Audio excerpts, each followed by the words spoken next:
আপুনি জানেনে, এবাৰ এনেকুৱা সময় আহিছিল যেতিয়া স্বয়ং নাৰায়ণে মহাদেৱৰ কণ্ঠ জোৰকৈ ধৰি লৈছিল। সৃষ্টিৰ আৰম্ভণিত আদিশক্তি মহাদেৱৰ পৰা পৃথক হৈ গৈছিল। তাৰ পাছত মহাদেৱে সকলো দায়িত্ব এৰি গভীৰ ধ্যানত লীন হৈ পৰিছিল।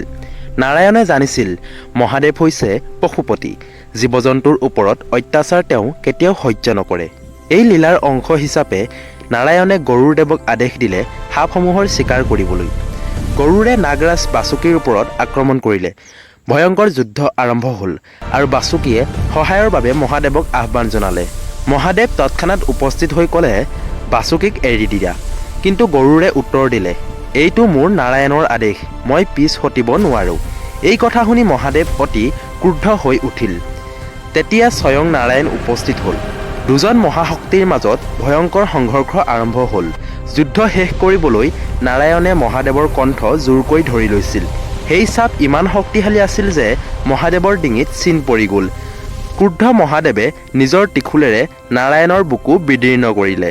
কিন্তু পিছত অনুতাপ কৰি মহাদেৱে নিজেই নাৰায়ণৰ ঘাঁ শুধাৰিলে।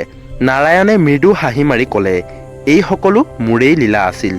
যদি আপুনিও বিশ্বাস কৰে যে শিৱ আৰু বিষ্ণু একে পৰম শক্তিৰ ৰূপ, তেতিয়া মন্তব্যত লিখক, হৰ হৰ মহাদেৱ, জয় নাৰায়ণ।